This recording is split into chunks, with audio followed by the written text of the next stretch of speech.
beleza. Tô conversando com meus clientes direto sobre o modelo híbrido. Tá todo mundo falando assim, legal, uma parte no escritório, uma parte em casa, uma parte tá viajando pelo mundo e quer trabalhar de onde quiser. Beleza. Mas o que é modelo híbrido? E aí você contou um pouco que existe um conflito muitas vezes, que a empresa não, às vezes não deixa isso muito claro pro seu time, ou o seu chefe não fala de uma forma muito clara com a sua equipe, e o modelo híbrido fica uma coisa meio no ar. O que é isso? Tem gente que acha, né, que é um dia em casa, outro dia na empresa. Tem gente que acha que nunca na empresa, né? É quando quiser. O que você tem visto, cara? E aquilo que você comentou, eu achei muito, muito interessante. É realmente um problema, né? Se você não tem uma regra.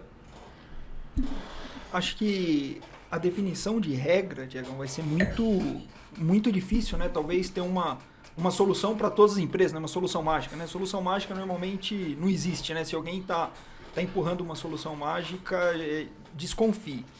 Mas o que a gente vê muito, né? A gente vê muito que, acho que todos aqui passaram por isso, né? A pandemia acelerou de forma grande, eu vou usar uma palavra assim, trabalho forçado remoto. Você foi forçado aí remoto, você não foi porque você quis, você não foi porque a empresa quis, você foi forçado a trabalhar de casa. E aí cada um foi do jeito que deu.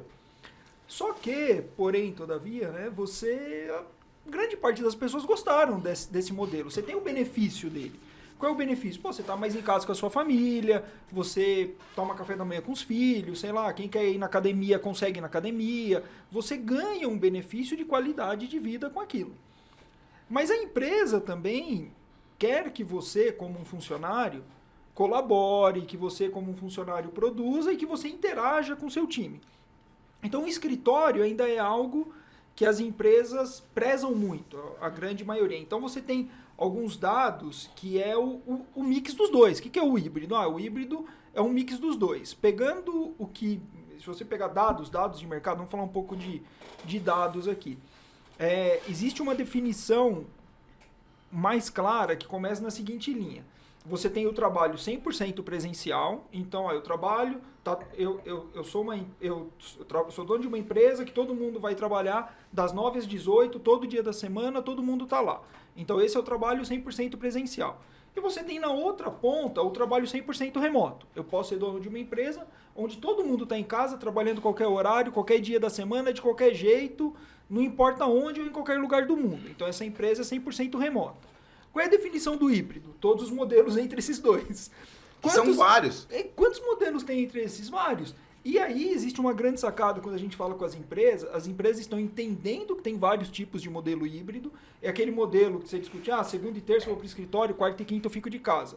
Ou então, 9 horas da manhã é muito trânsito em São Paulo, eu vou chegar às 10, mas vou sair às 8. Então o híbrido pode ser o horário, o híbrido pode ser o dia, ou o híbrido pode ser o período. Tem gente que entende híbrido que você falou, eu só vou quando eu quero. Sim. Eu vou trabalhar em casa, o dia que precisar eu vou para lá. E aí existe um agravante um pouco maior. Cada pessoa dentro da empresa tem uma interpretação do híbrido. Então assim, o que é o híbrido para você, Thiago? O que é híbrido para você, Felipe? O que é híbrido para você, Peter? E aí que o bicho pega, porque a galera pode ficar pé da vida, né? Eu aceitei trabalhar aqui porque o meu dele era híbrido. Tá, mas quem disse que o híbrido era 100% em casa? Sim. Né? Qual e às vezes a pessoa achava que sim. Qual que é o jeito? Essa é uma regra que ainda, infelizmente, não existe uma solução mágica para isso. As empresas estão discutindo muito. As empresas que eu estou vendo que estão mais felizes nesse modelo é as que estão definindo que é híbrido e que dentro do híbrido está delegando isso para o primeiro nível gerencial ou para a diretoria definir aquela área o que é híbrido. Porque legal. Dentro da empresa você tem, vamos falar de uma indústria. Você tem a parte de produção, que não tem como ser híbrido. O funcionário tem que ir para a produção todo dia, tem que estar lá para mexer na máquina e produzir. Mas mesmo nessa indústria, você tem a área de RH, sim, você tem a área de compras, você tem a diretoria, você tem a presidência, você tem algumas pessoas que têm mobilidade. Então, como você consegue colocar mobilidade para aqueles e não para os outros? E como você vai colocar na área? Tem dia da semana que vai estar todo mundo lá para você fazer uma reunião, você vai fazer uma reunião por mês. Qual é o modelo gerencial disso? E aí o que isso impacta, talvez assim, por que a gente está discutindo isso aqui, né? Porque isso impacta a empresa, que nós trabalhamos de todos os jeitos possíveis, desde a contratação, tem muito funcionário recusando sim, proposta de emprego se a empresa não tem um projeto híbrido, né? Um projeto de home office, um projeto híbrido, mas também prejudica a nossa indústria em suporte. Como que eu dou suporte nisso? Como que eu faço a gestão? Como que eu entrego uma máquina para um funcionário novo que está fora? Como que eu recolho essa máquina? Como que eu vou resolver um chamado na casa dele? Então você tem alguns setores. A discussão é grande, tem pontos de cuidados, eu vou colocar de cuidados, porque eu não vejo muitos pontos negativos, eu vejo pontos de cuidados e pontos muito positivos. Eu nunca vi a empresa conseguir fazer tanta inclusão de funcionário, cadeirante, não sei, aí você olha qualquer tipo que tenha deficiência, para trabalhar de casa. Ou eu não preciso fazer a pessoa sair 2 horas de ônibus para chegar na Faria Lima, em São Paulo. Será que eu preciso que essa pessoa venha todos os dias? Ou eu consigo agregar ela dentro do meu ambiente de uma maneira virtual? Então, acho que esse é o grande segredo do híbrido. Tá? Depois eu coloco o link para vocês, mas para quem está discutindo nas empresas, o Google fez uma pesquisa que, junto com o IDC no Brasil, foi até tema, acho que, da minha apresentação. Sim, no evento. Sensacional, inclusive, o tema. No evento do HDI, que dá 3 números bem importantes para a gente analisar em cima. Foi uma pesquisa feita exclusivamente no Brasil, com dados 100% brasileiros, né? Então não tem mescla de dados americanos, dados de outros países. Foram pesquisadas aproximadamente 900 empresas. Dessas 900 empresas, o que essas empresas já decidiram? 44% delas vão ficar no modelo híbrido pós-pandemia. Essa foi a decisão das empresas.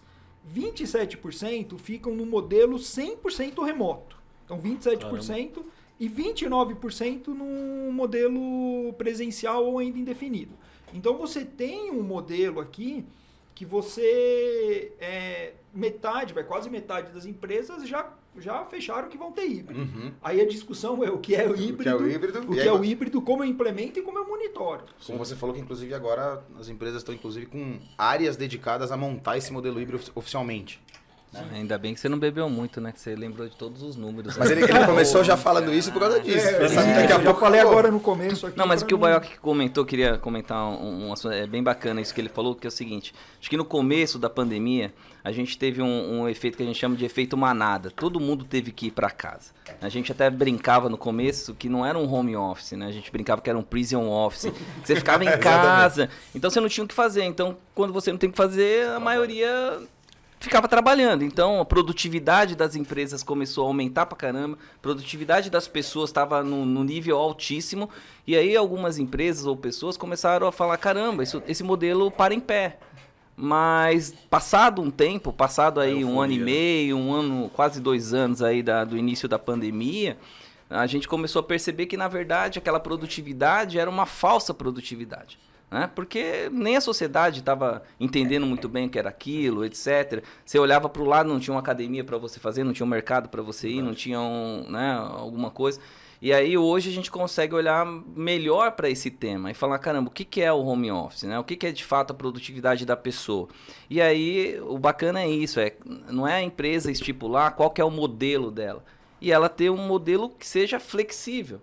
Concordo quando o Baioc fala que, poxa, dependendo do setor, dependendo do seu cargo, da sua função, o modelo é um. Dependendo da sua função, o modelo é outro. E a empresa é a mesma. Então não dá para você falar que a empresa ela é 100% home office ou 100% dentro dos escritórios. Eu acho que o segredo da coisa, cada empresa vai ter o seu, é claro, mas trabalhar nessa fórmula. Quanto que as pessoas podem trabalhar no home office e quanto dentro do escritório. E à medida disso, cada empresa vai ter a sua, cada empresa vai saber fazer aquilo que é o melhor para si e juntando isso à cultura.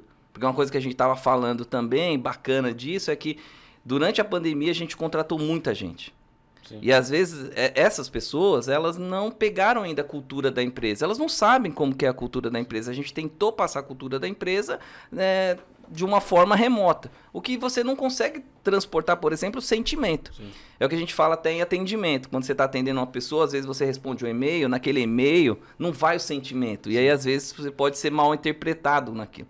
É diferente de você estar na frente da pessoa, num cafezinho, num happy hour, você cria uma afinidade diferente com a pessoa e você começa a melhorar esses aspectos. Então, acho que o segredo de fato é esse, como que você consegue flexibilizar e aí trabalhar o home office como se fosse uma ferramenta de trabalho. Então você tem aquilo como uma ferramenta e você trabalha com essa ferramenta a hora que você achar que é mais pertinente. Mas, ô Peter, esse negócio de você ter, dentro da mesma empresa, dividir isso por função, fazer uma regra por função, não pode gerar um problema entre as equipes, assim, por que eles podem ou não? A gente está na mesma empresa. Você não acha que tem um choque entre áreas nesse momento? Pode, de reclamação, de insatisfação? Pode, e aí é onde que a gente entra na outra parte, que aí vai depender de cada gestor, como que você vai interagir com o seu time, né? Acho que por mais tecnologia que a gente está avançado, por cada ano que passa uma inovação, etc., a gente sempre volta a falar daquilo que a gente está falando aqui, que são a gestão de pessoas. E aí tem uma coisa que é muito bacana de você trazer a pessoa, né, o seu funcionário, para ter o sentimento que a gente chama de pertencimento daquele time, daquela empresa. Com isso você reduz até turnover. Até queria ver, dar uma alfinetada aqui no cara do Google, aqui, podia fazer uma pesquisa disso, não é isso? Para saber assim, o que as pessoas querem, trabalhar na empresa ou trabalhar numa equipe que o gestor esteja próximo, etc. Porque o que a gente vê é isso. Eu mesmo, dentro de onde eu estou hoje, você percebe turnovers diferentes entre times. E aí você vai perguntar para a pessoa, o que aconteceu? Por que você saiu dessa empresa? Poxa, a empresa é fantástica, a empresa paga bem para todo mundo, você tem um plano de carreira bacana, mas o porquê que está saindo? Por que a gente está perdendo as pessoas?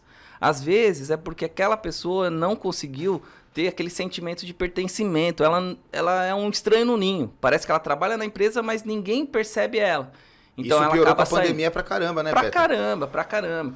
Então, vai muito da gestão. E a gestão é um pouco disso. Você vai ter que saber fazer a gestão em home office de uma pessoa e, ao mesmo tempo, às vezes, o cara tá aqui do seu lado trabalhando no escritório.